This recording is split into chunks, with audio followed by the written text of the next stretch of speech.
Silakan. Nah, silakan Pak. Sudah. Selamat pagi. Salam sejahtera untuk kita semua. Om Swastiastu.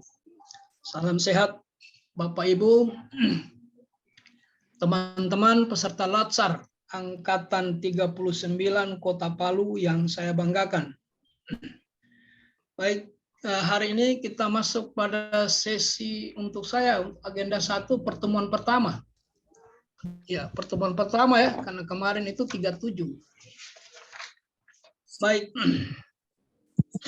saya mungkin tidak lagi memperkenalkan diri, karena saya yakin di Kolabjar itu ada biodata. Lagi pula di Zoom seperti ini, waktu kita relatif singkat. Mudah-mudahan kalau ketemu di klasikal, ya, barulah. Saya kira nama ada di situ ya. Kalau dilihat di Kolabjar itu, di biodata, di kurikulum vitae lengkap. Apa mau dicari di situ, sampai nomor sepatu ada di situ. Baik, proses pembelajaran yang dirancang oleh lembaga administrasi negara ini dikaitkan dengan tantangan kondisi terakhir. Pada saat kita mengalami pandemi, maka model pembelajarannya berubah.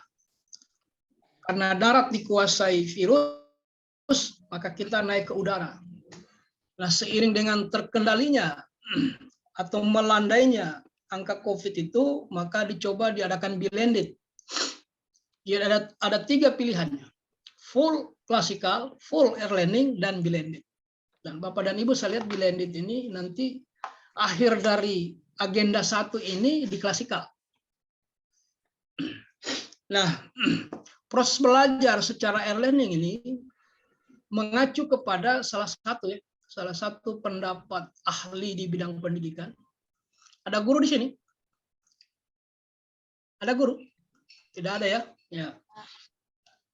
Ada teori yang dikenal dengan taksonomi Bloom. Taksonomi Bloom ini membagi tingkat kesulitan belajar. Tingkat kesulitan belajar yang paling rendah itu adalah memahami dan mengingat. Itu yang paling rendah. Memahami dan mengingat. Naik kelas dari memahami mengingat, dia naik pada menganalisis dan menerapkan. Itu sudah mulai tingkat kesulitan kedua. Yang paling sulit itu yang terakhir. Menyelesaikan atau memecahkan masalah dan menciptakan. Kalian sudah mengikuti proses MOOC. Itu proses belajar tahap awal. Apa targetnya? Memahami dan mengingat. Sebentar nanti kita lanjutkan dengan virtual Zoom dalam rangka menganalisis dan menerapkan. Di situ beda. Jadi kita naik kelas, tidak sekedar paham ingat, tapi mampu menganalisis, kemudian mengkonstruksi di alam berpikir bagaimana penerapannya di lapangan. Di masuk agenda berikutnya nanti Anda sudah menyelesaikan isu, sekaligus menciptakan gagasan. Itulah tingkat tersulit. Menyelesaikan masalah dan menciptakan. Saya tanya dulu, Bapak dan Ibu kemarin sudah akses ke MOOC? Sudah, Bapak. Sudah, Pak. Ini sekedar review saja ya. Review itu maksudnya menyegarkan ingatan tentang apa dan Ibu baca atau apa Bapak dan Ibu peroleh selama mengakses MOOC yang 16 hari itu.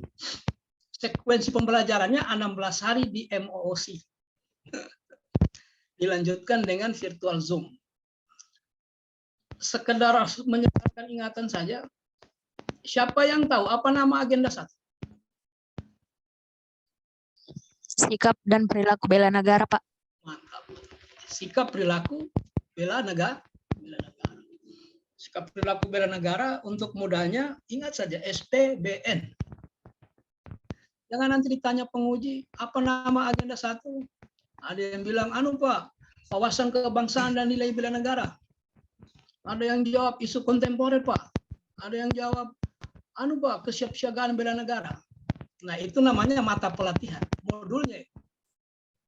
Kalau bungkusan modulnya, nomenklaturnya adalah sikap perilaku bela negara. Kalau agenda 2, siapa yang ingat? Siapa yang tahu agenda 2?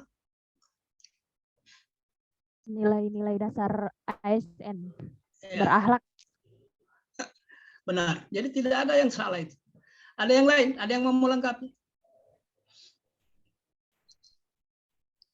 Nah, khawatirnya kan penguji bertanya begitu. Ketika kita tidak mampu mengingat covernya, bayangan penguji itu bagaimana isinya ya? Kira-kira begitu. Kulit luarnya tidak sempat kita ingat. Apa ya?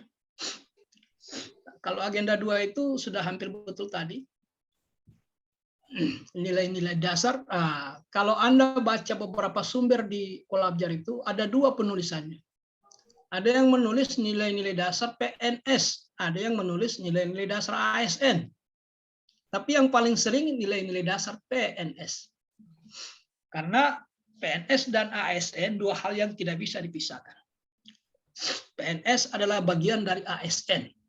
Ketika menyebut kata ASN, pasti ada PNS di dalam. Pasti. Begitu seterusnya sampai agenda habituasi. Ya. Baik, ini sekedar review saja untuk menyegarkan ingatan Bapak Ibu, meskipun kita tidak masuk pada isinya. Karena harapan kita di MOC itu sudah selesai tahap memahami dan mengingat. Sudah selesai. Nah, hari ini kita mencoba melihat nilai-nilai dasar. Baik, supaya pembicaraan ini lebih terarah, izin dulu saya mau share screen.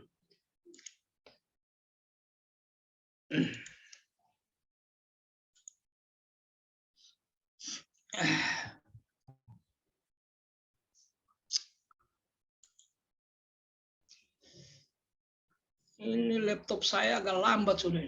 Lambat sekali.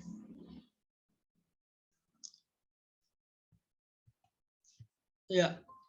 Pembelajaran agenda 1. Pembelajaran sikap perilaku bela negara. Apa tujuannya?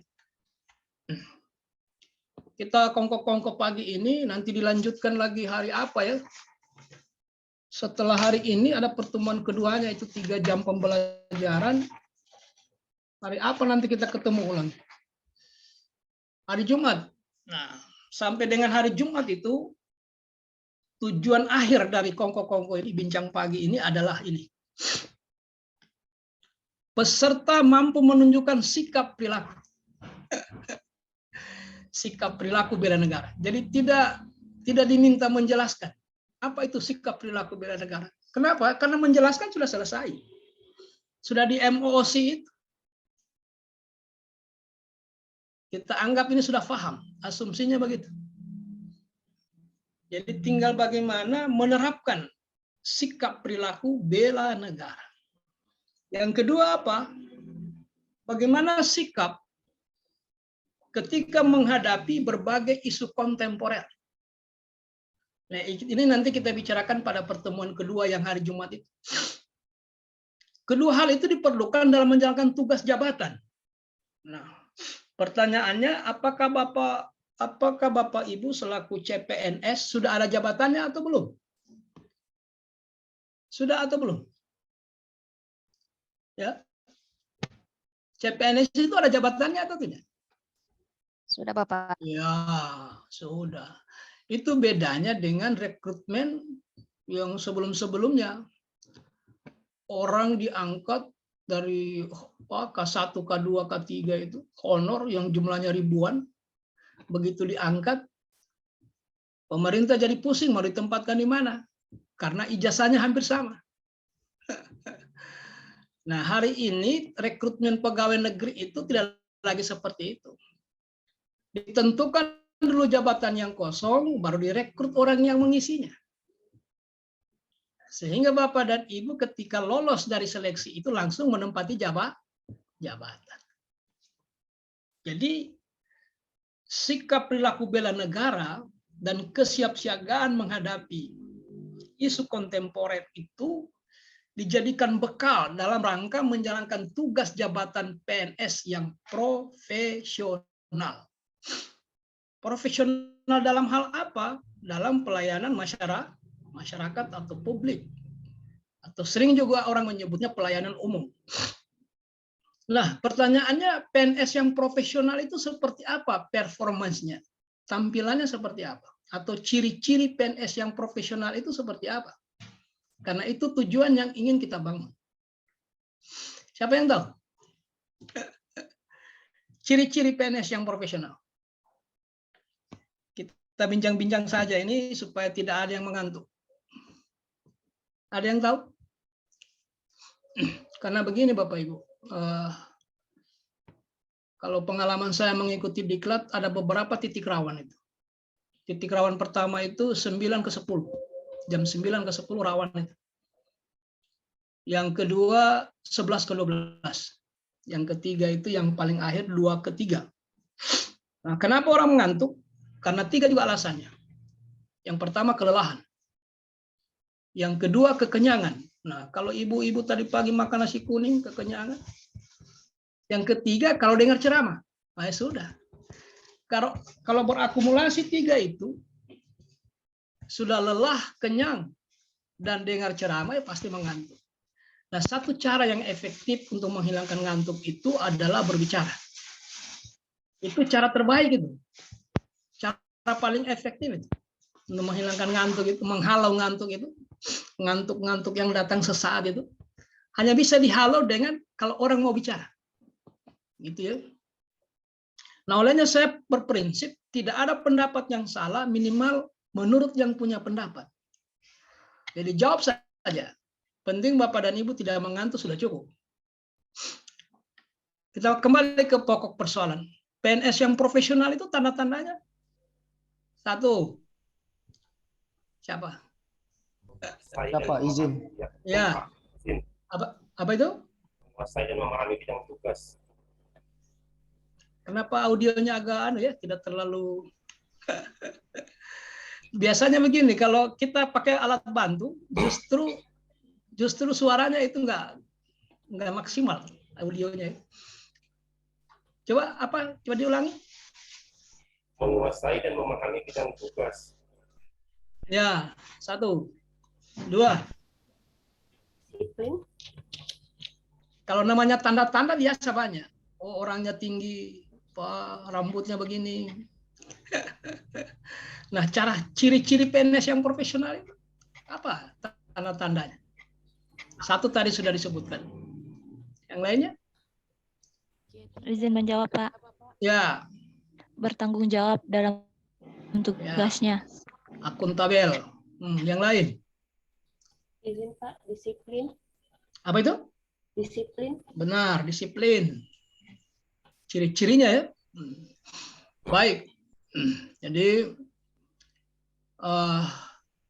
secara umum cuman ada 2 sebenarnya. Nah, yang pertama itu pastikan dia kompeten di bidang, ahli di bidangnya, terutama bidang teknisnya. Meskipun kompeten itu ada 3 sesungguhnya. Kompeten di bidang teknis, kompeten di bidang manajerial, kompeten di bidang sosial kultur. Tapi yang kita tuntut di awal kompeten di bidang tugasnya. Jadi ahli di bidangnya. Kalau dia apoteker tidak usah kita ragukan. Kalau dia guru matematika pasti. Karena dia sudah melalui proses seleksi yang sudah didesain sedemikian rupa, pasti sama persis dengan kualifikasi pendidikan. Makanya Bapak dan Ibu yang lolos ini, kalau kemampuan bidang teknisnya kita tidak ragu. Tidak terlalu ragu. Karena Bapak dan Ibu berhasil menyisihkan ribuan kompetitor yang lain. Itu ciri yang pertama, ahli di bidangnya. Ciri yang kedua adalah apa yang bisa? Kedua itu adalah bekerja sesuai dengan aturan. Nah, udah. Profesional sudah. Jadi Bapak dan Ibu kalau menjaga 2 hal ini, saya optimis, saya yakin karier Anda 30 tahun ke depan akan terjaga. Ya. Untuk apa kita ahli tetapi bekerja tidak pakai aturan? Berapa banyak orang yang tersandung hukum? Hebat dia, S1-nya gizi, S2-nya gizi, S3-nya gizi. Tetapi berurusan dengan Pak Jaksa. berurusan dengan KPK. Nyaris tidak ada gunanya, apalagi kalau dia belajar itu biaya Pemda. Kan rugi. Keahlian yang dia miliki ternyata tidak diterapkan sesuai dengan aturan perundang-undangan. Ada juga orang luar biasa taatnya pada aturan, tapi tidak ada keahliannya. Disiplinnya dia. Orang apel jam 8, dia setengah 8 sudah stay. Tetapi kalau disuruh kerja, tidak ada yang bisa dia bikin. Padahal background pendidikannya di situ. Jadi dua hal ini harus bersinergis. Itulah ciri PNS yang profesional. Ingat-ingat ya, satu, dia ahli di bidangnya, selalu dia asah. Dia asah kemampuan teknisnya. Bagaimana cara mengasahnya? Ya, sejumlah instrumen bisa digunakan. Bisa webinar, bisa seminar, bisa lokakarya, simposium, apa saja pertemuan-pertemuan yang bersifat pengembangan kompetensi keilmuan. Terutama di bidang tugasnya. Ya. Karena itu nanti yang membedakan orang yang profesional atau tidak ketika dia mau promosi. Kita mau lihat apa pengalaman belajarnya. Gimana pengalaman kerja. Jadi pentingnya membangun kompetensi secara mandiri. Karena ruang-ruang yang tercipta untuk misalnya tugas belajar sangat-sangat sempit. Sangat sempit. Kecuali di dunia pendidikan tinggi ya, wajib S2 ke S3. Tapi kalau kita lebih banyak menggunakan izin belajar. Kemudian kalau tidak ke jenjang formal itu masih banyak cara-cara lain yang lebih yang berorientasi pada skill-skill yang bersifat praktis. Baik, ini tujuan pembelajarannya. Nah, untuk sampai ke sini ada 3 hal. Ada 3 modul yang harus dibaca. Ini yang Bapak dan Ibu sudah baca kemarin di MOOC. Bagaimana membangun wawasan kebangsaan dan nilai-nilai bela negara. Yang kedua, bagaimana menganalisis isu kontemporer. Yang ketiga, kesiapsiagaan bela negara. Baik, ini modulnya. Saya kira Bapak dan Ibu sudah familiar dengan modul ini. Jadi modulnya itu ada 8 ya, sesuai dengan berakhlak itu. Yang paling tebal itu modul Smart ASN. Smart ASN. 264 halaman. Memang kewalahan kalau mau dibaca semua. Tapi Bapak dan Ibu ingat, sebelum kita masuk seminar bimbingan nanti, semua daya serap ini diuji sedikit kemampuan akademiknya menangkap. Baik ketika dia belajar secara MOC maupun menangkap materi-materi yang disampaikan oleh instruktur atau narasumber. Kemarin saya pulang dari Morowali 3 kelas. Kelas pertama 10 remedial. Kelas kedua tinggal 4. Kelas ketiga ada 1. Dia harus remedial karena LAN sudah memasang passing grade yang harus dilampaui oleh peserta. Itu tes akademik, artinya kemampuan menyerap, memahami dan mengingat. Karena pertanyaannya kan cuma memahami saja dan mengingat, baru kemudian multiple choice. Siapa yang ingat, dia pasti lingkari benar.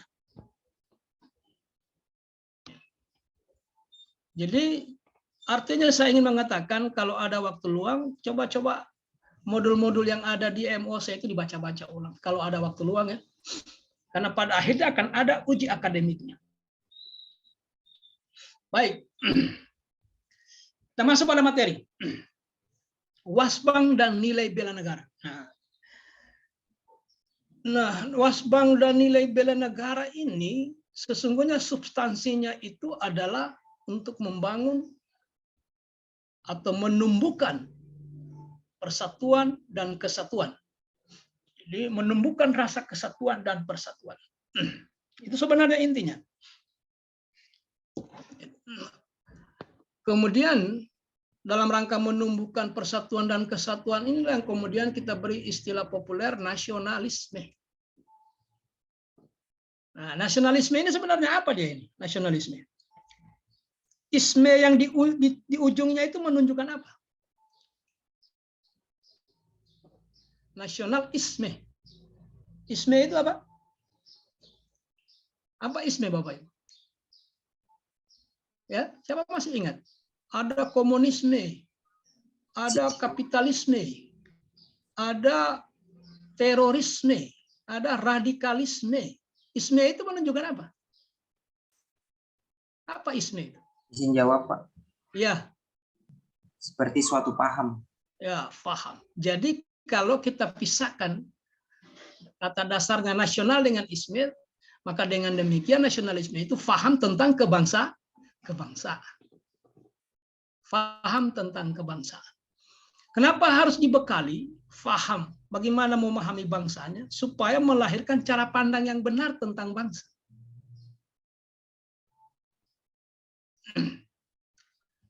Kemudian secara sederhana nasionalisme itu diartikan menurut pengalaman Bapak dan Ibu belajar di SMP, karena pelajaran nasionalisme ini sejak SMP sudah ada.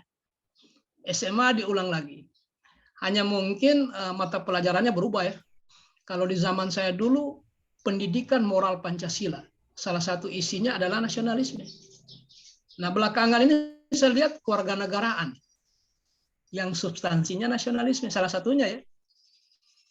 Nah, saya kira sudah ada di memori kita. Nasionalisme itu apa ya? Yang pernah dibicarakan oleh guru-guru kita ketika baik di SMA, bahkan di perguruan tinggi kalau tidak keliru ada MKDU dulu namanya kewiraan. Itu juga sedikit bicara tentang nasionalisme. Nah, pertanyaannya secara sederhana nasionalisme itu apa sih? Coba. Izin jawab, Pak.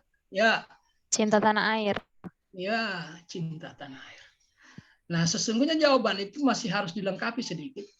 Cinta tanah air yang tumbuh secara alami. Jadi bukan karena ikut latsar, tidak. Bukan karena mau masuk polisi, mau masuk tentara, baru bicaranya nasionalisme, tindakannya nasionalisme.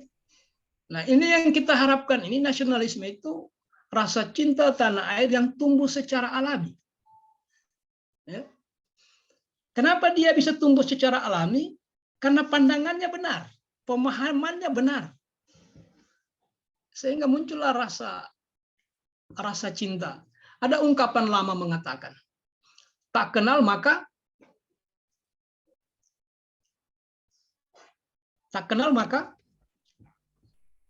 apa?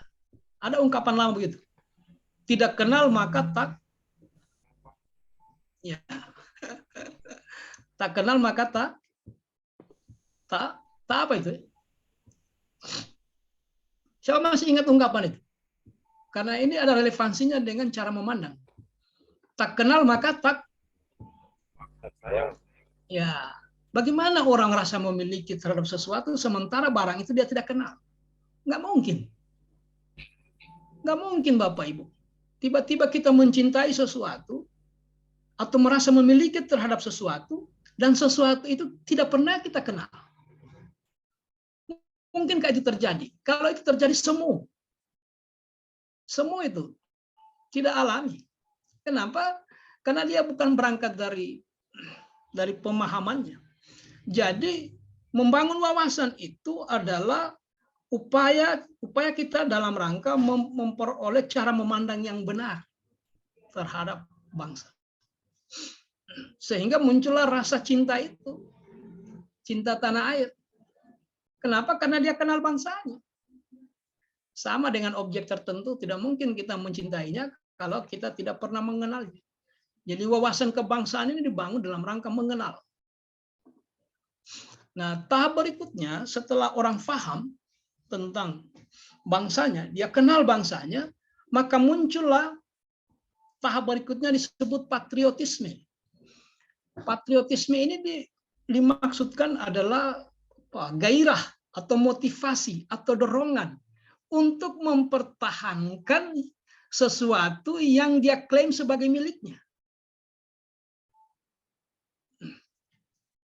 Karena dia memiliki rasa cinta terhadap tanah air, maka muncullah semangat itu untuk mempertahankan.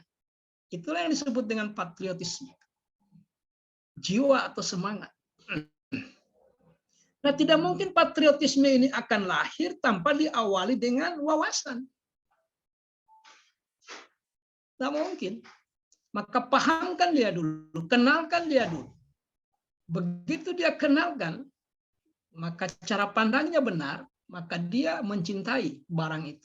Ketika dia mencintai barang itu, artinya sudah tumbuh rasa memiliki. Bila ada orang lain yang mengambil atau mengancam keselamatan barang itu, maka dia akan bergerak dengan sendirinya mempertahankan. Kenapa dia mempertahankan? Karena dia sudah merasa memiliki. Itulah yang kemudian disebut dengan patriotisme. Nah, kedua unsur inilah yang kemudian melahirkan kesadaran akan tanggung jawab sebagai warga negara. Dua hal itu. Dia paham, dia tahu, dia kenal, kemudian dia merasa memiliki rasa memiliki itu dia pertahankan, tetapi bukan hanya dalam pernyataan, ucapan, bukan. Tetapi dia buktikan dia memiliki rasa atau kesadaran tanggung jawab sebagai warga negara. Kira-kira kalau mau disimpulkan isinya wawasan kebangsaan dan nilai negara ini seperti ini. Soal apa itu nasionalisme, menurut siapa itu sudah selesai di modul. Oh, banyak sekali teori di situ, banyak sekali. Teori tentang nasionalisme, bagaimana awalnya itu manusia terdorong hidup berkumpul. Ada pendapatnya Ernest Rene, ada Otto Bohr. Kalau Ernest Rene ini dari filosof Prancis, kemudian ada Otto Bohr ini dari Jerman. Mereka berbicara tentang konsep kebangsaan, nasionalisme. Sehingga lahirlah negara. Jadi teori ini tidak lagi kita ulang di sini. Kalau kita ulang 12 jam itu, Pak. Belum tentu habis. Nah, jadi kita hanya ingin mengingatkan saja, ini intinya. Kemudian ada pendapatnya kalau dari Timur Tengah itu ada Al-Farabi, ada Ibnu Khaldun, ada Imam Al-Ghazali. Bicara tentang bagaimana cikal bakal itu bangsa itu lahir kemudian membentuk negara. Ya. Nanti kita singgung sedikit teorinya sekedar. Yang pasti wawasan kebangsaan dan nilai bela negara berujung pada lahirnya kesadaran akan tanggung jawab sebagai warga negara. Itu intinya. Nah, Bapak dan Ibu sudah membaca juga modul manajemen ASN. Di manajemen ASN itu isinya itu adalah hampir 90% Undang-Undang Nomor 5 Tahun 2014 tentang ASN. Nah, PNS menurut undang-undang itu berkedudukan sebagai apa nih dalam konteks bernegara? Apa kedudukan PNS? Siapa yang tahu kedudukannya? Kita mau kaitkan dengan kesadaran akan tanggung jawab sebagai warga negara. Sebagai warga negara, hari ini kita memilih profesi, ini kan pilihan ya. Negara kan tidak pernah memaksa kita untuk jadi PNS, tidak pernah. Atau memaksa warga negaranya harus jadi nelayan, tidak ada. Atau mau jadi TNI, Angkatan Laut, Darat, Udara, tidak ada. Semua itu adalah pilihan bebas. Mau jadi pengusaha, silakan. Mau jadi petani, monggo. Itu pilihan bebas. Nah, kebetulan kita memilih sebagai PNS. Nah, pertanyaannya, apa kedudukan PNS dalam konteks kehidupan berbangsa dan bernegara? Ya, apa itu? Sebagai pelayan publik. Ya, berikut. Apa lagi? Sebagai pemersatu bangsa, Pak. Ya, yang lainnya lagi? Satu lagi. Nah, yang Bapak dan Ibu jawab itu adalah fungsi. Fungsi ASN, fungsi PNS itu ada 3. Pelaksana kebijakan publik, pelayan publik, dan perekat pemersatu bangsa. Itu fungsi. Tapi tidak terlalu salah. Karena fungsi itu bersumber dari kedudukan. Lahirlah kedudukan melahirkan peran. Peran melahirkan fungsi. Fungsi melahirkan tugas. Makanya kalau ngomong hari-hari sering orang mengatakan tusi, tugas atau tupoksi, tugas pokok dan fungsi. Sebenarnya kalau menurut bahasa undang-undang itu terbalik. Fungsi dan tugas. Gara-gara ada fungsinya sehingga ada tugas. Gara-gara ada kedudukannya sehingga ada perannya. Kita tanya, Bapak di kantor ini sebagai apa? Saya sebagai Pak security. Nah, dengan kedudukan itu terbayang fungsi dan tugasnya. Dan gitu ya. Nah, makanya kita harus tahu kedudukan PNS dalam konteks kehidupan bernegara ini di mana? Sebagai apa dia? Sebagai apa? Unsur aparatur negara. Itu kedudukan itu Bapak. Kita ini unsur. Tahu Bapak dan Ibu apa itu unsur? Saya mau kasih contoh apa itu unsur. Unsur. Apa mau dikasih contoh? Mohon maaf ya, kebetulan saya sedang minum ini. Coba lihat ini. Coba lihat ini ya. Coba lihat itu apa? Kopi dan... Nah kita ini unsur. Coba minuman tadi itu kalau kita bawa ke laboratorium, bisa kita urai unsur-unsur pembentukan. Minuman ini gula putihnya, ini kofeinnya, ini milnya atau susunya. Artinya apa? Kalau salah satu unsur hilang, maka menyebabkan sistem itu tidak berfungsi maksimal. Jadi ingat dalam rangka menjaga persatuan. Kita ini unsur Bapak, sama dengan TNI Polri dan penyelenggara negara yang lain. Unsur pembentuknya. Gara-gara kita sehingga negara ini menjadi utuh. Karena kita unsur pembentukan. Ada unsur. Unsur itu kalau mau didefinisikan sesuatu yang tidak bisa, tidak harus ada. Ya. Kalau bikin dabu-dabu tidak ada ricanya, kehilangan unsur. Kehilangan unsur itu. Bikin dabu-dabu tidak ada tomatnya. Tidak layak disebut dabu-dabu. Kenapa? Karena ada unsur utamanya yang hilang. Nah, Bapak dan Ibu kita semua ini, kedudukan kita adalah unsur aparatur negara. Nah, dari sanalah lahirlah peran sebagai perencana, pelaksana, dan pengawas. Kemudian lahir fungsi yang Bapak dan Ibu sebutkan tadi itu.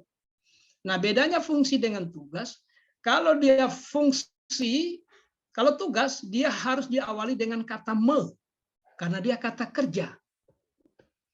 Ya, misalnya, fungsi pertama pelaksana kebijakan publik. Tugas melaksanakan kebijakan publik.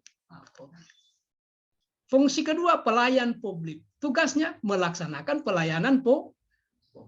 Begitu seterusnya. Oke, ini hanya pengantar. Nah, coba kita lihat. Ada pesannya Jenderal Sudirman terkait dengan wawasan kebangsaan. Pak Jenderal ini pernah berpesan. Ini bahasa lama ya, pakai gaya tulis sehingga bahasanya agak tidak terlalu familiar di telinganya Bapak dan Ibu. Bahwa negara Indonesia tidak cukup dipertahankan oleh tentara saja, artinya TNI. Tidak bisa. Maka perlu sekali mengadakan kerjasama yang seerat-eratnya, artinya sinergitas atau keterpaduan dengan golongan serta badan-badan di luar tentara. Nah, tidak bisa kita hanya serahkan hanya TNI saja unsur, tidak bisa. Harus ada unsur yang lain memperkuat negara. Kenapa? Nah, kita mulai masuk pada mengenal bangsa ya. Kenapa? Karena ternyata kita sadar hari ini Indonesia ini bukan negara kecil. Bukan negara kaleng-kaleng. Ini negara besar Bapak Ibu. Mana buktinya Indonesia besar? Coba. Siapa yang tahu berapa luas NKRI? Kita mau kenal pinggir-pinggirnya dulu. Bagaimana kita bisa mencintai NKRI? Merasa memiliki terhadap NKRI. Sementara wawasan kebangsaan kita relatif. Ya. NKRI ini, kalau daratannya, salah satu sumber yang pernah saya baca, 197 km 1.997.000 sekian. Itu daratannya. Teori mengatakan bahwa air itu 2/3. Dengan demikian NKRI ini kalau ditambah dengan airnya sekitar 8 juta, 7 juta sekian kilometer persegi. Nah, kalau ditambah dengan zona ekonomi eksklusif, maka dia hampir 10 juta kilometer persegi. Ya. Siapa yang tahu apa itu zona ekonomi eksklusif? Ada yang tahu? Jadi zona ekonomi eksklusif itu diatur oleh hukum internasional. Kesepakatan internasional itu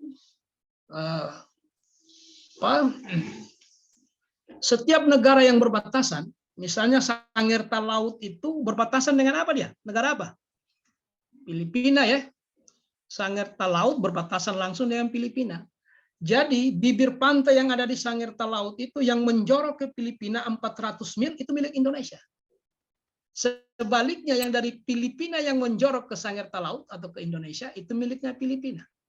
Di tengah-tengahnya itulah laut bebas. Boleh menangkap, boleh berlayar, boleh melakukan aktivitas ekonomi, boleh.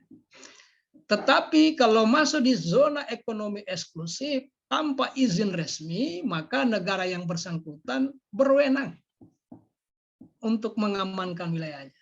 Kalau di zamannya Ibu Susi dulu diapakan itu biasa itu. Nah,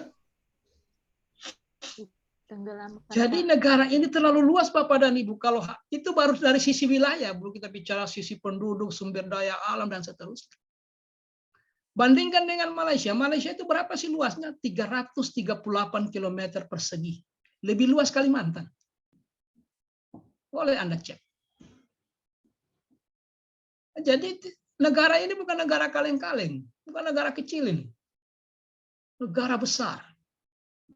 Bahkan kita dalam catatan sejarah, masyarakat yang mendiami pulau-pulau di Nusantara ini pernah berjaya. Pernah menjadi negara adidaya di zamannya. Di zamannya siapa itu? Ya Sriwijaya dan Majapahit. Kita menguasai Malaysia, Muang Thai, Thailand. Kabarnya begitu menurut penuturan sejarah. Ya. Kita pernah adidaya Bapak Ibu. Di masa Sriwijaya abad ke-7 sampai 12. Kemudian dilanjutkan Majapahit 12 sampai 15. Paruh abad ke-15 masuklah Portugal, kemudian disusul oleh Belanda. Maka kita terjebak dalam penjajahan selama 3,5 abad atau 350 tahun.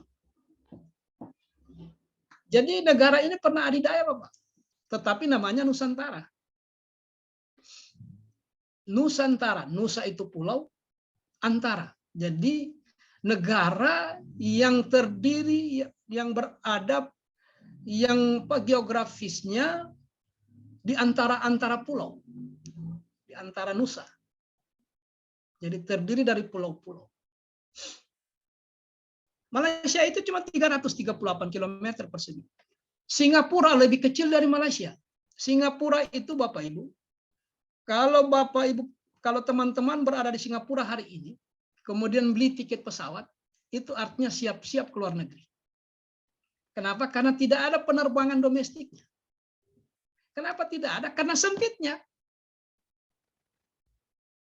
Jadi Anda harus tahu ini.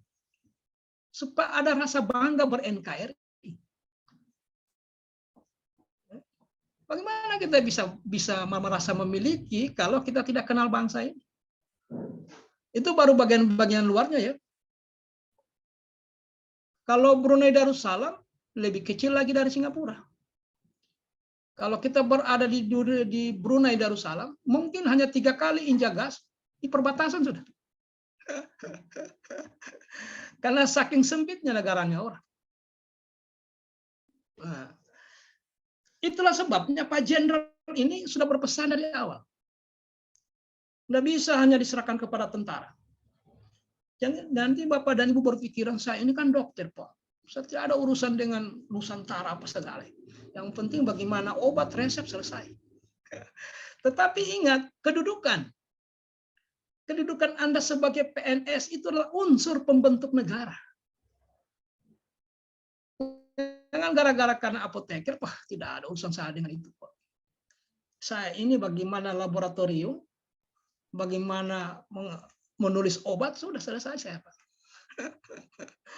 Tidak seperti itu, Bapak Ibu. Ya, nanti kita lihat regulasinya, bagaimana warga negara itu diposisikan dengan hak dan kewajiban ikut serta bela negara. Ada regulasinya. Itu baru dari segi. Nah, dari segi jumlah penduduk. Berapa juta penduduk Indonesia hari ini? Siapa yang tahu? Sekedar menghalau ngantuk saja. Dan yakin itu benar. Tidak mungkin saya salahkan. Berapa jumlah penduduk kita hari ini, Bapak? Ya? Karena kita ingin mengenal bangsa ini. Walaupun hanya mengenal sepintas-sepintas dulu. Bukan mengenal lebih dalam atau lebih jauh. Siapa yang tahu berapa jumlah penduduk kita, Bapak? Pasti benar itu. Bilang saja. Ya? Berapa? Izin Pak, Ya. 273 juta Pak. Ya. Tidak mungkin saya bilang salah itu. Kalau saya bilang salah, nanti beliau bilang hitung sendiri, Pak, kalau tidak percaya. Itu belum dihitung yang lahir tadi pagi itu, Bapak. Kalau kamu lahir lewat rumah sakit Arutapura tadi pagi, ada nambah berapa di sana. Dan angka itu tidak salah. Ya. Karena sensus nasional itu kan dilaksanakan 1 dekade, 10 tahun. Kalau sensus sebelumnya kan 243. Nah, ini sudah 10 tahun. Mungkin sudah ada sensus yang kedua sudah barangkali. Maka wajar kalau kita hari ini rame-rame orang menyebutnya. Di Google itu juga 270 sekian. 270 juta sekian. Bandingkan dengan penduduk negara lain. Penduduk hari ini Jawa Tengah yang terbanyak. 49. Kemudian Jawa Barat 47. Saya juga heran justru Jawa Timur yang 45. Nah, penduduk Austria, Australia, Denmark lebih banyak penduduk Jawa Barat. Negara yang pernah kita anggap besar, kalau menyebut namanya kayak besar, Australia, Austria, Denmark. Ternyata penduduknya lebih banyak Jawa Barat. Jadi jangan main-main, ini bukan negara kecil ini, Bapak. Negara besar. Ya. Sudah begitu, Bapak Ibu, kita punya wilayah sangat luas. Kemudian sumber daya manusianya atau demografinya cukup menjanjikan. Urutan keempat di dunia setelah Uni Soviet bubar. Ya. Cina, India, Amerika, Indonesia. Dilihat dari sisi jumlah penduduk. Sudah begitu, Indonesia ini ditakdirkan letaknya strategis. Kenapa strategis? Karena dia berada di antara 2 benua dan 2 samudra. Kalau Bapak dan Ibu tidak yakin dengan statement saya ini, habis materi ketik di Google. Tulis di situ, selat tersibuk di dunia. Ternyata selat yang tersibuk di dunia bukan terusan Suez, bukan. Selat Malaka. Itulah selat yang tersibuk di dunia. Lintasan kapal dari berbagai benua harus masuk di celah itu. Maka kita mengatakan bahwa Indonesia ini letaknya strategis. Diapit 2 benua dan 2 samudra. Tak kala 2 benua itu berhubungan, tidak boleh tidak harus masuk di celah Malaka. Jadi Anda jangan minder ber-NKRI. NKRI ini besar, Bapak. Luas wilayahnya, banyak penduduknya. Pernah jadi negara adidaya. Ini hanya soal waktu saja. Kalau ada keseriusan, kita akan menemukan kembali. Katakanlah Sriwijaya dan Majapahit itu mutiara yang hilang.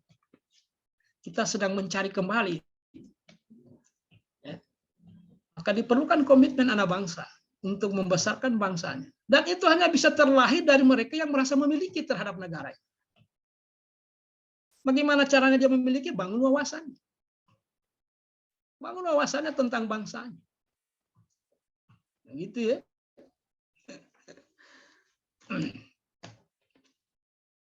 Belum lagi bicara sumber daya alamnya.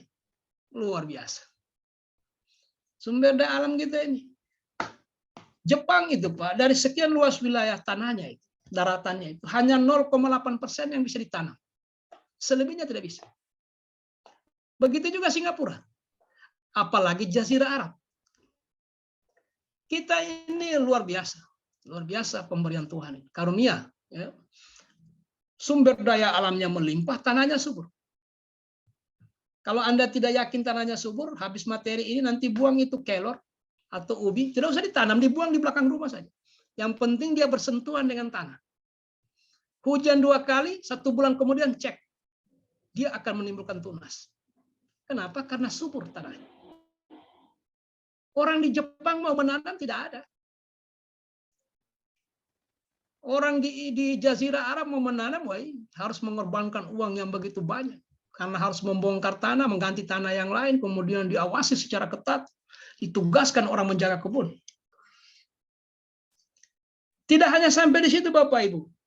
Sebagian besar orang mengklaim Indonesia ini indah pemandangannya. Coba lihat itu. Sudah demografinya kuat, wilayah geografisnya kuat, kemudian letaknya strategis, sumber daya alamnya menjanjikan, pemandangannya indah. Seakan Tuhan ingin berkata, nikmatku mana lagi yang hendak kalian dustakan. Kira-kira begitu. Jadi hanya membutuhkan orang-orang yang paham, kemudian melahirkan komitmen untuk membesarkan bangsa. Ingat pesan Jenderal Sudirman? Tidak mungkin NKRI ini kita biarkan, jangan sampai lengah.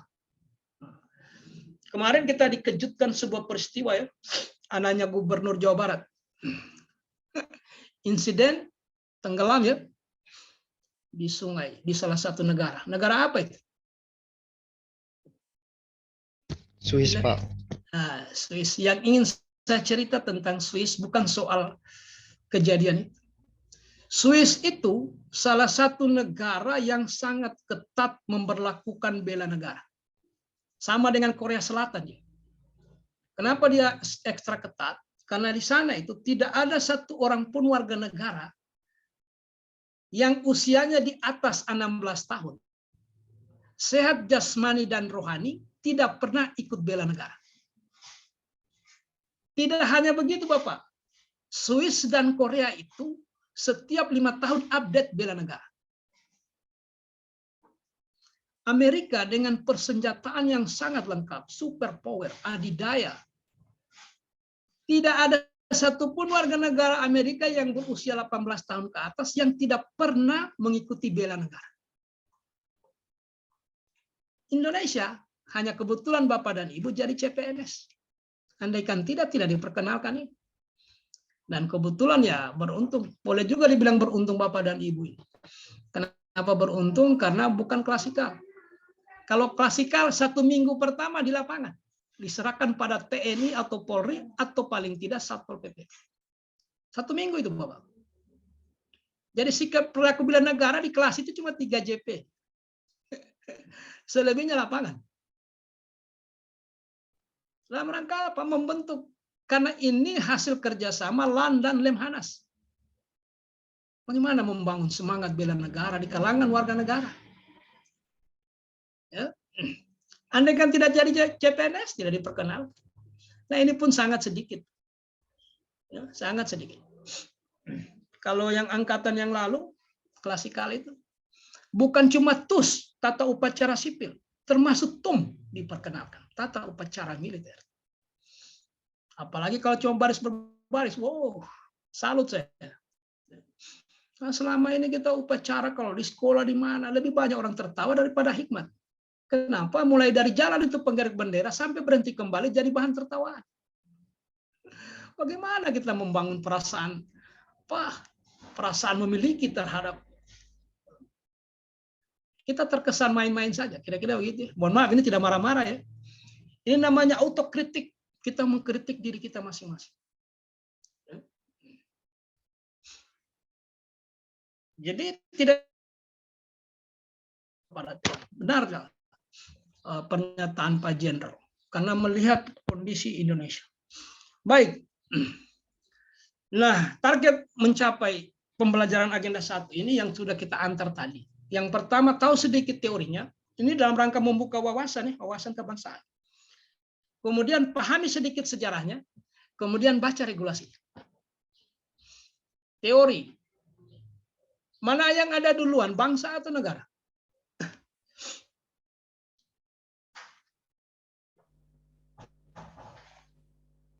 Siapa yang tahu? Yang duluan ada bangsa atau negara? Ya. Mana yang ada duluan? Cuma sekedar untuk tidak mengantuk saja. Ya? Apa? Tetap negara, Pak. Pak Ardi bilang apa? Negara. Apa Pak Ardi? Siapa? Negara, Pak. Nah, yang lain tadi bilang apa? Bangsa, Pak. Bangsa. Ya. Bangsa, Pak. Tidak apa-apa. Kan dinamika akhirnya kita tidak mengantuk. Sebelum ada negara Indonesia, apa yang ada duluan? Suku bangsa Bugis, suku bangsa Jawa, suku bangsa. Dengan demikian bangsa yang ada duluan. Kenapa orang hidup berbangsa? Kenapa orang cenderung membentuk kelompok atau komunitas? Nah, penjelasannya dalam beberapa teori yang saya sebutkan namanya tadi, baik Plato maupun Aristoteles, murid dari Plato, sepakat bahwa yang mendorong manusia berkumpul atau membentuk komunitas yang pada akhirnya menjadi sebuah bangsa karena apa? Karena posisi manusia sebagai makhluk sosial.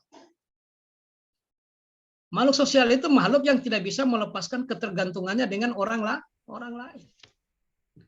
Andaikan Tuhan mentakdirkan manusia ini bisa hidup mandiri, dari lahir dia urus sendiri dirinya, sampai meninggal dia pikul sendiri ke liang lahat. Adakah orang seperti itu, Bapak? Andaikan begitu mandirinya manusia, tidak perlu ada negara. Tidak perlu. Untuk apa lagi negara? Orang mandiri semua kok. Tidak mungkin bakal lain. Tidak mungkin baku rampas orang. Ya. Jadi itu filosofi dasarnya. Nah, pendapat ini juga diakui oleh Imam Ghazali, Al-Farabi, Ibnu Khaldun. Mengakui itu bahwa tetapi ada tambahan-tambahannya karena pakar yang terakhir ini cenderung memberi pada ada bobot-bobot agama di dalamnya. Jadi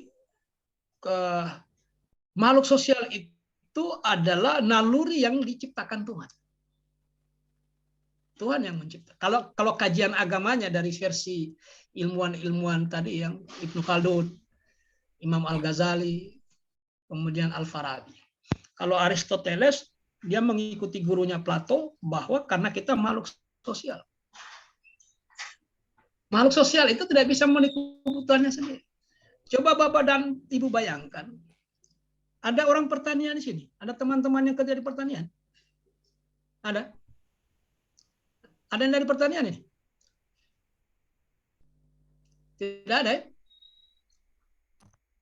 Saya tanya, ada yang dari pertanian? Tidak ada, Bapak. Oh, tidak ada. Ini dari mana semua ya? Kesehatan semua? Dari mana Bapak Ibu pesertanya? Kesehatan, Bapak. Kesehatan, Pak. Oh, kesehatan. Kesehatan, Pak. Disub, Pak. Disub, berhubungan. Berhubungan ya? Oh ya.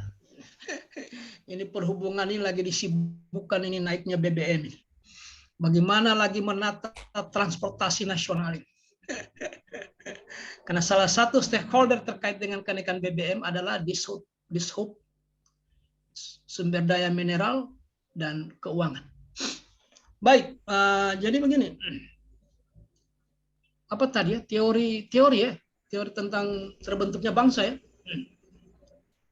Nah, manusia ini di samping sebagai makhluk sosial juga adalah makhluk apa yang Anda kenal? Makhluk individu ya. Di samping sebagai makhluk sosial, kita juga adalah makhluk individual. Nah, mana buktinya kita ini makhluk individual? Siapa yang bisa buktikan? Apa contohnya? Apa sehingga kita mengklaim bahwa kita juga adalah makhluk individual? Kalau ada foto bersama atau foto bareng, Wajahnya siapa yang Bapak cari duluan? Bapak dan Ibu cari duluan. Masing-masing ya. Menunjukkan masing-masing, kita Pak. sangat individu. Kalau Bapak dan Ibu sebentar sore jalan-jalan di sekitar wali kota, jalan-jalan Bapak, Paitua, Maitua, anak, tiba-tiba tidak diminta-minta terjadi gempa sekian koma. Refleks itu suami lari sendiri, istri lari sendiri, anak lari sendiri. Refleks. Itu mengisyaratkan kita makhluk individu. Itulah sebabnya ketika berbenturan kepentingan hak-hak kolektivitas dengan individu, maka terkadang sulit. Disitulah sebabnya negara hadir. Untuk mensintesa. Untuk menyeimbangkan, salah satunya itu ya, untuk menyeimbangkan hak-hak individual dengan hak-hak kolektivitas anak bangsa. Itu sebabnya negara hadir dengan regulasinya, mengatur. Kenapa kalau dibiarkan orang, apalagi kalau hak individu itu orang cepat responsif. Dia sangat respon. Ya. Kadang kita keranjingan menuntut hak-hak individu dengan mengorbankan hak-hak orang banyak. Maka negara hadir. Karena kita filosofi, kita berkumpul bersama ini, karena kita tidak mampu memenuhi kebutuhan kita secara mandiri. Mulai dari urusan makan, minum. Urusan makan itu Bapak dan Ibu, makanan sehari orang pertanian tadi. Itu nasi sampai di piring melibatkan ratusan bahkan mungkin ribuan orang. Baru sampai di piring itu nasi. Di tahun 80-an itu ada bibit yang namanya IR46. Setelah saya baca IR46 itu artinya ditemukan 46 orang insinyur. Insinyur pertanian ya. Itu baru bibit itu. Ditemukan oleh 40 orang insinyur. Maka disebut IR46. Nah itu baru diperkenalkan ke semua. Ke Bali, ke Jawa, ke Papua, ke Sulawesi. Supaya dia menjadi bibit nasional. Nah itu melibatkan berapa orang lagi? Baru urusan bibit. Belum urusan pupuk. Bagaimana menciptakan di awal unsur-unsur yang membentuk pupuk urea, pupuk ini dan pupuk itu. Belum soal irigasi. Belum soal etos kerja petani. Jadi nasi sampai di piring, ribuan orang terlibat baru bisa kita makan. Sungguh kita tidak bisa hidup sendiri. Harus berkelompok. Maka perkuatlah ikatan-ikatan kelompok itu. Ya. Nah, karena perbedaan karena letak geografis kita berbeda, melahirkan sastralisan atau bahasa, melahirkan tradisi dan budaya yang berbeda. Karena kita dipisahkan jarak dan waktu yang relatif lama. Orang di Jawa cari sendiri sastralisannya. Orang di Bali bikin sendiri tradisinya. Orang di Sumatera juga begitu, Sulawesi begitu. Keanekaragaman inilah yang kemudian ditampung oleh negara. Diwadahi oleh negara. Supaya kenapa? Tidak ada orang merasa lebih hebat. Ada kelompok merasa lebih di atas, kemudian memaksakan kelompok yang lain. Tidak bisa. Karena kita punya kepentingan bersama. Bagaimana ke depan? Makanya negara ini hadir karena konsensus. Karena komitmen. Negara ini negara kesepakatan.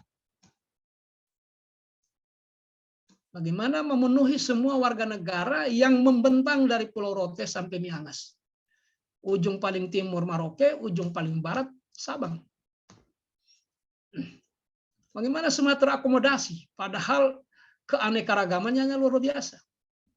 Olehnya itu, kalau Amerika itu Bapak Ibu, dia cenderung homogen. Homogen. Satu keturunannya. Maka bahasanya satu, bahasa Inggris. Dia berasal dari suku. Jadi suku Inggris ini Bapak Ibu dipikul oleh beberapa negara atau diurus oleh beberapa negara, termasuk Amerika di dalamnya. Ya. Di Jazirah Arab itu cenderung homogen. Karena kalau dia dari bahasanya bahasa Arab semua. Kecuali yang ada di tanduk Afrika apa. Nah, kalau kita di Indonesia ini keanekaragamannya luar biasa. Sesungguhnya ada kekhawatiran potensi pecah dari dalam jauh lebih besar dibanding negara yang saya sebutkan tadi. Kenapa? Karena kita tidak homogen. Tidak homogen gitu. Itu fakta. Nah, disinilah kehebatan Pancasila itu. Kehebatan Pancasila mampu mempersatukan semua perbedaannya. Situlah kehebatan. Negara yang homogen diurus oleh beberapa negara, kita yang heterogen diurus oleh satu negara. Kalau di Inggris ada orang tidak bisa berbahasa Inggris, itu keanehan. Ada orang Inggris tidak bisa berbahasa Inggris. Aneh apa tidak? Pasti aneh. Tapi di Indonesia ada orang tidak bisa berbahasa Indonesia, itu bukan keanehan. Boleh dicek di Jawa itu, di pelosok-pelosok yang usia 50-60 tahun ke atas banyak yang tidak bisa bahasa Indonesia. Di Sulawesi Selatan juga begitu. Bahkan di Sulawesi Tengah mungkin juga ada di pedalaman-pedalaman. Tidak bisa bahasa Indonesia. Padahal dia bangsa Indonesia. Kenapa? Karena memang kita terdiri dari berbagai kemajemukan. Kita beraneka. Nah, itu soal teori ya. Teori, jadi kalau membaca teori kebangsaan ini yang paling populer itu teorinya Ernest Rene, filosof Prancis. Nah, kemudian sejarahnya. Nah, Anda harus kenal dulu sejarah bangsa ini. Tadi saya katakan bahwa kita ini berapa tahun dijajah Belanda? Berapa tahun? 2,5 abad, Pak. 350 tahun itu lama atau singkat? Ya, menurut teman-teman, lama atau singkat itu 350 tahun? Lama, Pak. Lama. Kalau satu generasi itu kita asumsikan 50 tahun, ada 7 generasi hilang sia-sia. Maka pertanyaannya, kenapa kita begitu lama dijajah, terseok-seok? Apa sebabnya? Apakah ketika itu tidak ada orang hebat, orang pintar? Tidak adakah? Ada atau tidak? Orang pintar ketika itu kita 350 tahun dijajah. Ada atau tidak menurut keyakinan Bapak dan Ibu? Kita mencari sebabnya. Ada kira-kira orang pintar di zaman itu? Hah? Bukan cuma ada, banyak. Ada Thomas Matulesi di Ambon. Ada Hasanuddin di Makassar. Begitu ya. Ada Imam Bonjol di Sumatera, ada Antasari di Kalimantan, ada di Penegoro di Jawa, ada Samratulangi di Manado, ada Tombolo Tutu di Sulawesi Tengah. Orang hebat semua. Nah, pertanyaannya, kenapa kita tidak merdeka, Bapak? Apa sebabnya? Coba dikaji. Supaya kita paham ini bangsa ini. Kenapa kita tidak merdeka, Bapak? Apa penyebab utamanya? Reskiansa saya lihat Pak bukaan. Nah, menurut Bapak bagaimana? Ya Pak, karena banyak masyarakat kita atau suku-suku kita yang tidak bersatu. Perjuangannya hanya berjuang di tempat masing-masing. Misalnya Imam Bonjol berjuang di Pulau Jawa, atau Mas Matulesi berjuang di... Nah, inilah pembelajaran yang sangat mahal, Bapak. 350 tahun kita berjuang karena mengandalkan suku. Mengandalkan semangat kedaerahan, nonsen. Dan memang Belanda sudah tahu strateginya harus pecah belah. Jangan sampai dia bersatu. Ancaman kalau kita bersatu. Ya. Maka dikenalah teori pecah belah itu. Dia bilang, hei orang Jawa Barat, Anda adalah keturunan yang mulia. Tidak ada apa-apanya orang Jawa. Nah, gitu ya. Dia kasih tahu orang Sulawesi, orang Sulawesi, kamu ini keturunan tidak sembarangan nih. Tidak ada apa-apanya orang yang ada di Pulau Kalimantan. Begitu seterusnya, begitu seterusnya. Akhirnya muncullah semangat kedaerahan yang berlebihan, sukuisme yang berlebihan. Akibatnya kenapa? Kita jago kandang. 350 tahun kita jadi bulan-bulanan. Belajar dari sejarah panjang itu, melahirlah tonggak sejarah yang dipimpin oleh anak-anak muda yang berwawasan luas. Cara berpikirnya lebih luas. Itulah tonggak sejarah pertama yang terjadi 1908. Yang kita sebut dengan kebangkitan nasional. Siapa tokohnya? Termasuk Dr. Sutomo, CS, ya. Andaikan bukan beliau-beliau, wah, mungkin sampai hari ini Bapak dan Ibu kita masih ada di gunung-gunung, di kebun kopi, bapikul dum-dum. Bisa saja. Mungkin. Nah, karena tidak ada orang yang mau. Olehnya itu, andaikan makamnya Dr. Sutomo ini ada di Kota Palu, kita cari, kita ziarahi sebagai bentuk terima kasih. Andaikan beliau tidak berpikir begitu, belum tentu kita merdeka, Bapak. Karena itulah tonggak sejarah pertama yang mau mempersatukan anak bangsa yang hebat-hebat itu dalam satu kancah nasional. Maka kita sebut dengan kebangkitan nasional. Nah, tonggak sejarah kedua yang mengantarkan bangsa ini menjadi merdeka adalah ingin mengkristalkan apa yang dilakukan di 1908.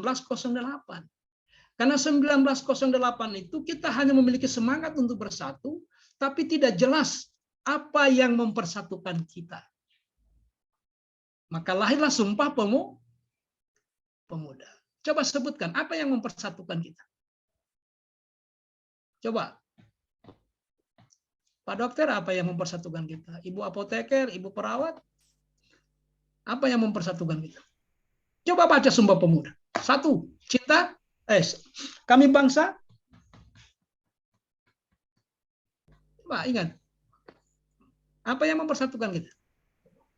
Tanah air Indonesia, Bapak. Karena dulu belum ada, masih Nusantara. Apalagi setelah tanah air, apalagi? Bangsa Indonesia. Nah, apalagi? Bahasa Indonesia. Bahasa Indonesia. Nah, inilah sebuah penghormatan kita kepada keluarga kita di Jawa. Ya. Kalau melihat jumlah penutur bahasa, seharusnya bahasa nasional itu bahasa Jawa.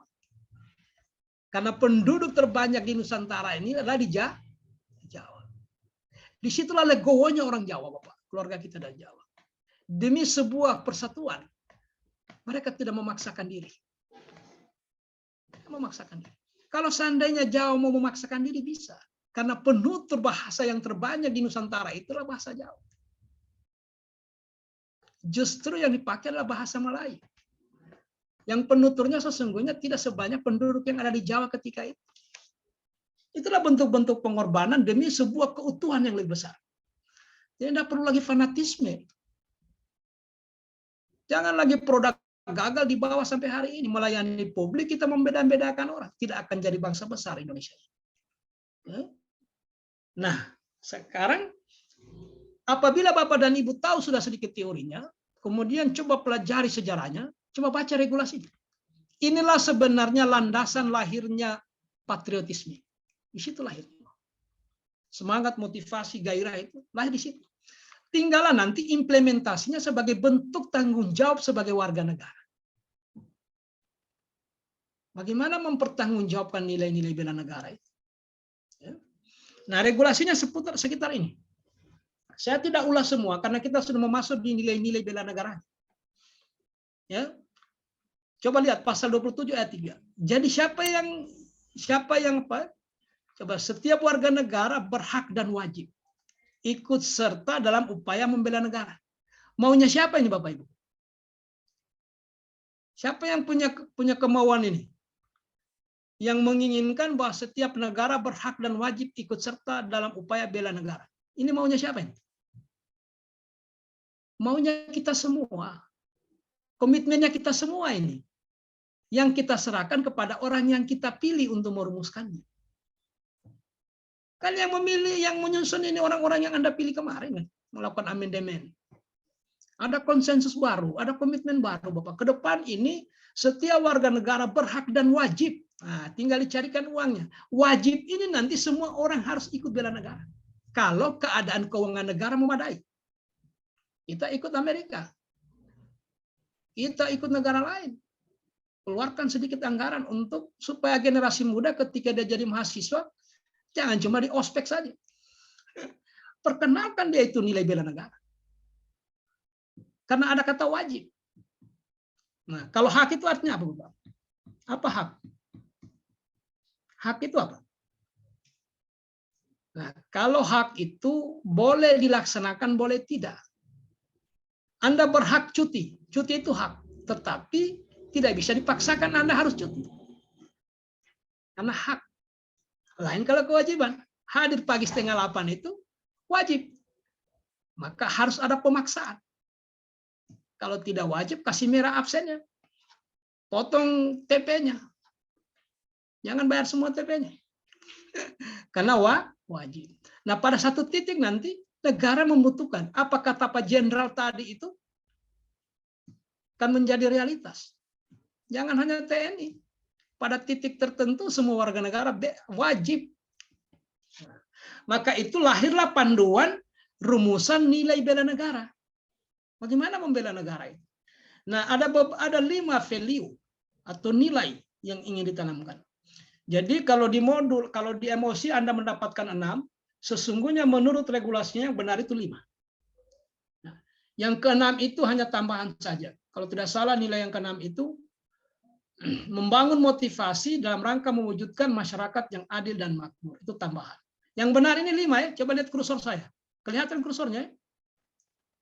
Nah, itu yang 5 ini nilai bela negara. Ini yang kita mau selesaikan pagi ini sudah. Kita bubar, ketemu lagi nanti minggu depan isu kontemporer. Ya, sekali lagi saya ulangi.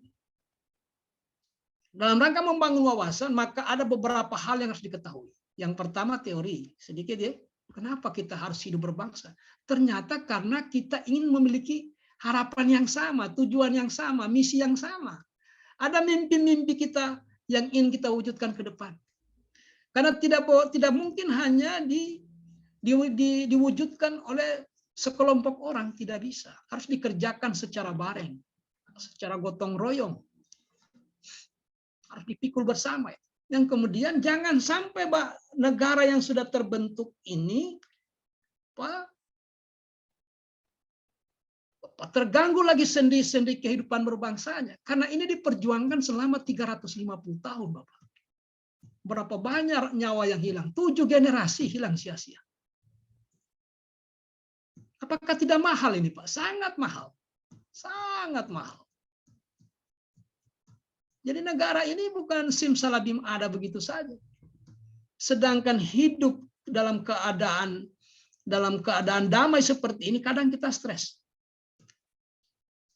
Mana orang menagih utang, mana ini. Nah, bagaimana kalau kehidupan darurat? Coba Anda bayangkan. 1964, 19 sampai berapa tahun itu ketika negara ini goyang karena gerakan G30S, pegawai negeri tidak ada terima gaji. Negara dalam keadaan darurat. Jadi kita ikut bertanggung jawab semua. Menjaga sendi-sendi kehidupan berbangsa dan bernegara. Coba Anda bayangkan itu. Anda nonton di berbagai media. Baik di media elektro, media sosial, dan seterusnya. Pak, bangsa yang pecah itu misalnya di mana-mana melahirkan pengungsi. Jutaan orang mengungsi, Bapak. Terkatung-katung di atas laut. Kapasitas kapal cuma 200, yang isi 1000. Ada anak-anak, ada ibu hamil, ada lanjut usia. Semua teriak-teriak minta di... Ya bayangkan itu. Dihempas laut, dihempas gelombang. Berhari-hari, berminggu-minggu, kehabisan bahan makanan, habis bahan bakar. Kapal terkatung-katung di tengah laut. Tidak ada satupun negara yang menyediakan tempatnya untuk didaratkan. Bagaimana kalau kehidupan itu terjadi seperti itu? Akibat kelalaian kita menjaga keutuhan bangsa. Ya? Jadi ini materi tidak main-main, Bapak. Jangan karena dokter, Pak, itu kan bukan urusan saya. Yang penting saya periksa pasien, kasih resep, selesai. Tapi ingat, kita ini unsur aparatur. Ingat ya? Nah, baca regulasinya, lahirlah motivasi. Kalau sudah ada rasa memiliki terhadap bangsa ini, maka Anda mengabdi dengan penuh rasa tanggung jawab. Jadi kemampuan awal bela negara itu adalah ketika Bapak dan Ibu bertanggung jawab terhadap pelaksanaan tugas jabatan yang diebankan oleh negara. Itulah sesungguhnya kemampuan awal bela negara. Anda melaksanakan tugas dengan penuh rasa tanggung jawab. sebagai bentuk dalam rangka membesarkan atau menjaga keutuhan NKRI. Oke, nah mari kita lihat nilainya yang 5 ini. Ini mungkin saya tidak agak lama kalau saya uraikan ini. Nanti pada pertemuan berikutnya saya ulang kemari sedikit, karena nanti ada tugas ya. Nanti pada pertemuan kedua, sebelum kita masuk isu kontemporer, saya akan gambarkan sedikit ini Akstain, karena ini penting juga. Namun demikian hari ini saya langsung pada nilai. Ya, coba nilai dasar bela negara. Yang pertama itu cinta tanah air. Jadi sudah betul yang Bapak dan Ibu definisikan tadi. Yang kedua, sadar berbangsa dan bernegara. Yang ketiga, yakin pada Pancasila sebagai ideologi negara. Dan yang keempat, rela berkorban untuk bangsa dan negara. Yang terakhir, memiliki kemampuan awal bela negara. Jadi yang satunya saya tidak sebutkan lagi, karena memang cuma 5 menurut regulasi. Nah, yang 6 itu semangat, mewujudkan masyarakat yang adil dan makmur. Yang kita bahas ini yang 5. Nah, setiap nilai cinta tanah air yang 5 ini melahirkan 6 indikator. 6 indikator inilah yang Bapak dan Ibu analisis, kemudian dicoba dikonstruksi penerapannya di lapangan. Karena ini adalah penerapan nilai-nilai bela negara. Jadi kalau satu nilai melahirkan 6 indikator, dengan demikian ada berapa indikator, Bapak? Coba berpikir cepat. Ya. Satu nilai melahirkan 6 indikator. Nah, nilai itu ada 5. Dengan demikian ada berapa indikator yang ada dalam nilai-nilai bela negara? 30, Pak. Ya, 30. Tinggal Bapak dan Ibu pilih. Ada tugas nanti ya di Kolabjar ya. Tinggal Ibu pilih. Nah, mari kita lihat. Yang pertama, cinta tanah air. Lahirlah 6 indikator. Apa indikator yang pertama? Mencintai, menjaga, dan melestarikan lingkungan hidup. Bagaimana bentuk penerapannya? Ya, jaga kebersihan. Jaga kelestarian lingkungan. Itulah sebabnya Bapak Ibu. Mungkin saya bicara agak aneh ya. Kenapa daerah-daerah kabupaten kota di Sulawesi Tengah ini begitu sulit mendapatkan adipura? Begitu sulit. Karena ini urusan cinta tanah air. Hari ini Pemkot itu sedang semangat-semangatnya ingin mewujudkan Kota Palu, Adipura 2023. Nah, semangat ini harus dibangkitkan. Orang sadar membuang sampah, orang sadar menjaga lingkungannya, bukan karena apa-apa, karena dia mencintai NKRI.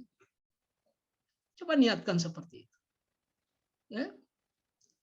Jadi nilai ini nanti saya buat pertanyaan-pertanyaan, bagaimana implementasi di tempat tugas? Seperti apa Anda mengerjakan? Baik secara individu maupun tugas kelompok. Menghargai dan menggunakan karya anak bangsa. Seperti apa implementasinya? Dalam kehidupan, dalam menjalankan tugas jabatan. Bagaimana menggunakan dan seterusnya, dan seterusnya. Ada 30 Bapak Ibu. Nah, sekedar ilustrasi ya, saya perlihatkan satu ini. Nah, coba lihat Bapak Ibu. Ini laptop ini bermasalah. Nah, coba Anda lihat ini. Ini yang ada kursor ya. Ini negara tidak pernah teriak-teriak mereka cinta tanah air. Nggak pernah. Coba lihat faktanya. Nggak pernah dia bicara itu, woi pentingnya ini bela negara, cinta tanah air. Tapi faktanya coba lihat. Sebaliknya inilah kita yang sering teriak-teriak. Cinta tanah air, bela negara, cinta tanah air. Inilah potretnya kita Bapak Ibu. Jadi mana itu ungkapan-ungkapan itu? Pernyataan. Jadi mulai hari ini Bapak dan Ibu, kita bertanggung jawab masing-masing. Paling sedikit apakah kita tinggal di tempat kos, di rumah kontrak, apalagi rumah sendiri. Mulailah kita jaga ini kebersihan. Kita jaga lingkungan kita masing-masing. Di tempat kerja. Karena itu nilai bela negara. Nilai bela negara. Kalau memang Anda bersyukur adanya NKRI ini diperjuangkan 350 tahun. Maka buktikanlah rasa cinta itu. Bukan dalam bentuk statement. Bukan lagi dalam bentuk pernyataan. Mari kita mulai hari ini. Jangan ditunda sampai besok. Pulang ke rumah nanti coba lihat lingkungannya kita masing-masing. Masih adakah sampah yang harus dibakar? Masih adakah sampah yang harus ditertibkan? Adakah pohon sebagai bentuk kita ingin melestarikan lingkungan? Nah, terlebih-lebih Bapak dan Ibu direkrut di Kota Palu. Yang hari ini Pemkotnya lagi semangat-semangatnya mewujudkan Palu Adipura 2023. Jadi cinta tanah air itu konkretnya seperti itu. Menjaga nama baik bangsa dan negara. Mengenal wilayah tanah air tanpa rasa fanatisme ke daerah. Jadi dia kenal tanah airnya tetapi tidak lantas menimbulkan fanatisme kedaerahan yang berlebihan. Akhirnya etnis itu justru menjadi sumbu konflik. Kenapa? Karena fanatisme yang berlebihan. Padahal apalagi dalam pelayanan publik, Bapak dan Ibu melakukan fungsi sebagai pelayan publik. Jangan sampai Bapak dan Ibu mengkotak-kotakan orang. Hanya karena etnis, ras, agama, dan golongan. Hari ini kalau soal etnis dan agama nyaris sudah tidak lagi menjadi ancaman dalam pembangunan, dalam menjaga sendi-sendi kehidupan berbangsa dan bernegara. Yang saya khawatir secara pribadi adalah aliran politik atau golongan. Terutama menjelang tahun politik. 102. Nah itu kalau sudah terpolarisasi, menimbulkan ketegangan-ketegangan antar anak bangsa. Ya, kita semua adalah salah satu semangat Undang-Undang Nomor 5 2014 itu adalah melindungi atau melepaskan aparatur sipil negara dari intervensi politik. Jadi sudahlah, kita nggak usah berpolitik lah, nggak usah pergi-pergi pasang baliho, nggak usah. Nggak usah. Kita sudah menjatuhkan pilihan menjadi PNS. Nggak usah lagi ikut-ikut apa. Kalau memang Anda tidak berbakat jadi PNS, silakan keluar ajukan permohonan, beralihlah ke partai politik supaya profesional. Jangan pakai dua kaki, satu kaki di sini, satu kaki di sana. Akhirnya konflik kepentingan. Kita harus sepenuh hati. Kalau mau jadi pemain bola, jangan lagi menghayal mau jadi perenang. Nggak bisa. Tentukan yang satu, yang Anda menjadi profesional di bidang. Jadi kalau sudah jadi PNS, jangan lagi soal politik-politik. Sterilkan birokrasi dari intervensi politik. Ya. Nah ini yang berikutnya. Bagaimana sadar berbangsa dan bernegara? Bagaimana penerapannya disiplin dan bertanggung jawab terhadap tugas yang dibebankan? Nanti saya tanya di Kolabjar, saya tidak jelaskan lagi ini secara panjang lebar Bapak Ibu. Anda sudah bisa melihat ada 5 nilai dasar bela negara. Dari 5 nilai ini melahirkan 6 indikator. Dengan demikian ada 30 indikator yang kemungkinannya akan saya pertanyakan di Kolabjar. Nanti Bapak dan Ibu menganalisis nilai itu, kemudian berdiskusi kalau itu tugas kelompok, bagaimana bentuk penerapannya dalam pelaksanaan tugas jabatan tertentu. Saya kira itu Bapak Ibu, kita akhiri pertemuan ini. Masih ada waktu, saya sisihkan lebih kurang, kalau jam saya ya, lebih kurang 5 menit ya. Terakhir ini yang saya katakan begini. Kesadaran bela negara diwujudkan dengan cara.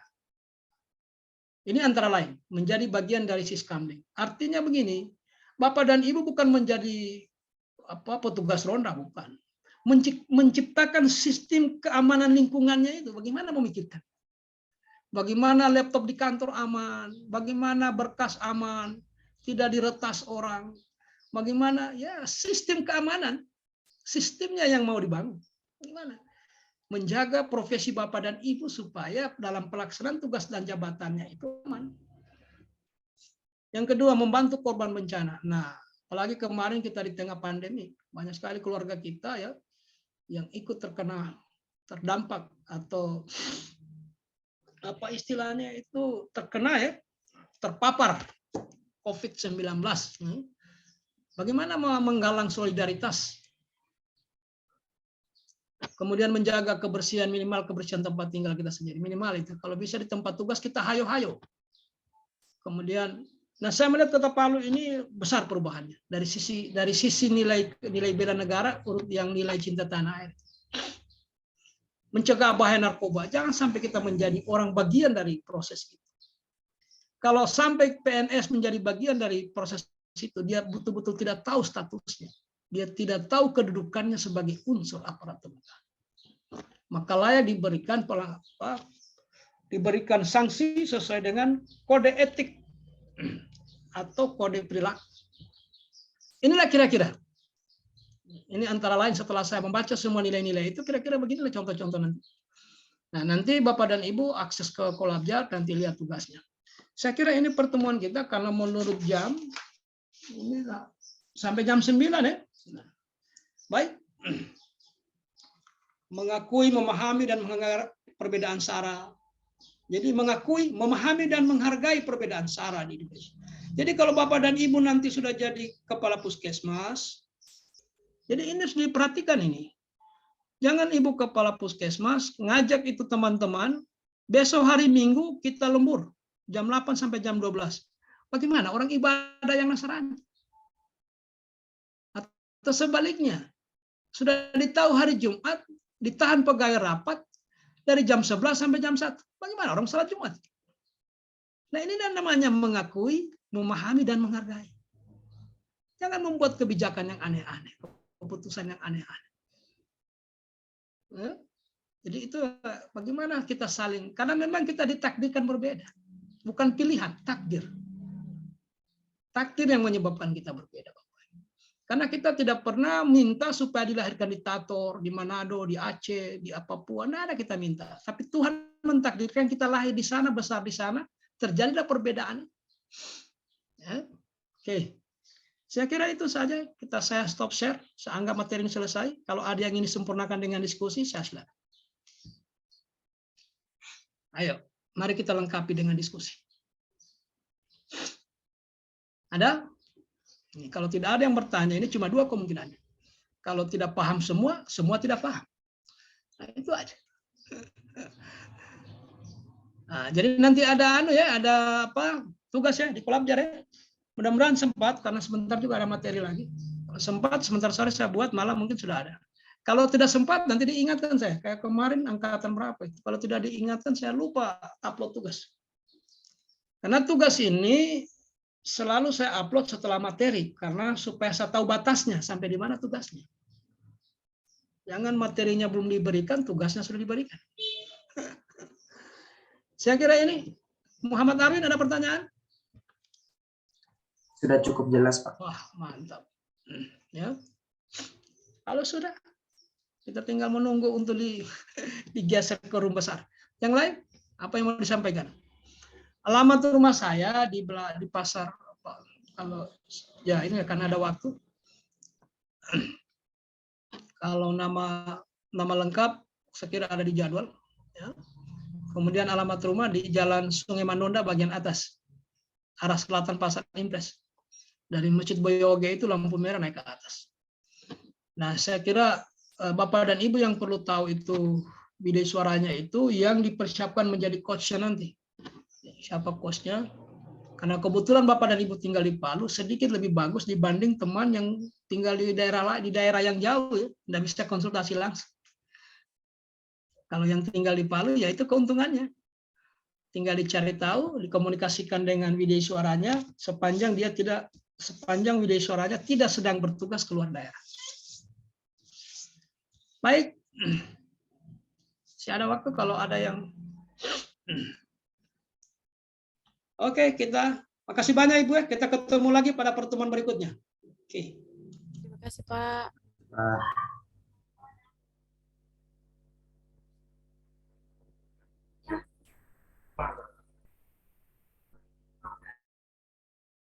Alhamdulillah, Pak Akbar, makasih banyak.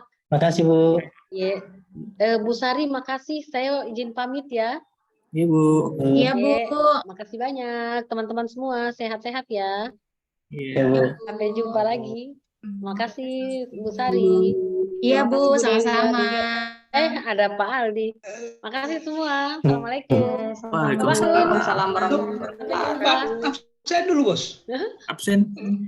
Sudah saya Saya- kirimkan, Pak. Toma Oh, iya. yang Bebas absen. link. Iya, makasih Halo. banyak. Yo, main-main ke sini ya. Main-main ke sini. Ya. Ya, Pak. Bagaimana, Pak? Sudah waktunya cukup atau gimana? Ya, saya kira saya pamit juga, Pak. Iya, Adi, ya. siap. Ya, oke. Tapi Bapak Ibu ketemu pada sesi berikutnya ya. Assalamualaikum warahmatullahi wabarakatuh dan selamat pagi. Waalaikumsalam. Iya. Untuk pembelajaran hari ini telah selesai. Ada yang mau ditanyakan mungkin?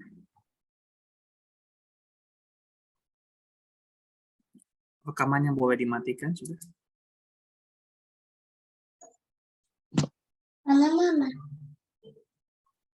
Tidak ada yang bertanya. Kalau begitu saya tutup. Saya akhiri sesi pertemuan hari ini dengan ucapan